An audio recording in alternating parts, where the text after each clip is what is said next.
ভেঙে এবার সংসদের বাদল অধিবেশনে পূর্ণাঙ্গ বাজেট পেশ করবেন কেন্দ্রীয় অর্থমন্ত্রী নির্মলা সীতারামন। জুলাই মাসের মাঝামাঝি নাগাদ হতে পারে বাজেট পেশ। 2024-25 অর্থবর্ষের বাজেট তৈরির তোড়জোড় শুরু হয়ে গিয়েছে অর্থ মন্ত্রকের অন্দরে। জানা গিয়েছে আগামী সপ্তাহ থেকেই নির্মলা সীতারামন বিভিন্ন ক্ষেত্রের অংশীদারদের সঙ্গে বাজেট প্রস্তুতি বৈঠক শুরু করে দেবেন। কিছু সংবাদ সূত্রে জানা গিয়েছে আগামী মাসে অর্থাৎ জুলাই মাসের 22 তারিখেই 2024-25 অর্থবর্ষের জন্য কেন্দ্রীয় বাজেট পেশ করা হতে পারে, এমনটাই জানা যাচ্ছে।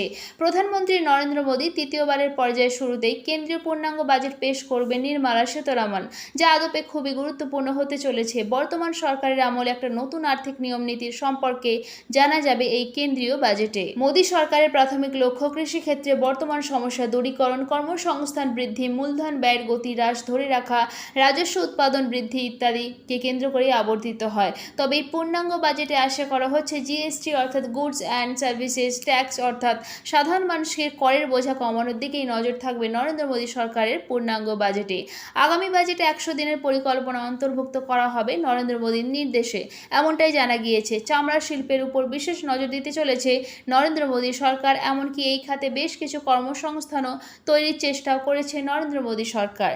পিএলআই স্কিমের অধীনে কর্মপরিসর আরও বাড়ানোর চেষ্টা করেছে মোদী সরকার। আগের ফেব্রুয়ারি মাসের অন্তর্বর্তী বাজেটে সরকার অর্থনৈতিক নীতিগুলিকে প্রাধান্য দিয়েছিল। উৎপাদনশীলতা বৃদ্ধি, বিভিন্ন বিভাগে কর্মসংস্থান তৈরির সুযোগ বৃদ্ধি করতে চেষ্টা করা হয়েছিল।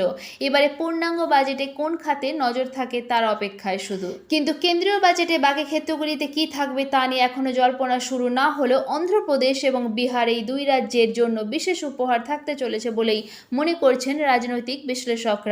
অন্ধ্রপ্রদেশের মুখ্যমন্ত্রী চন্দ্রবাবু নাইডু এবং জেডিইউ প্রধান তথা বিহারের মুখ্যমন্ত্রী নীতিশ কুমারকে সন্তুষ্ট রাখার জন্য তৃতীয়বারের নরেন্দ্র মোদী সরকার যে প্রথম বাজেটকে ব্যবহার করবে তা প্রায় নিশ্চিত। এদিকে নতুন সরকার গঠনের পর ফের জিএসটি কাউন্সিলের বৈঠক শুরু হতে চলেছে।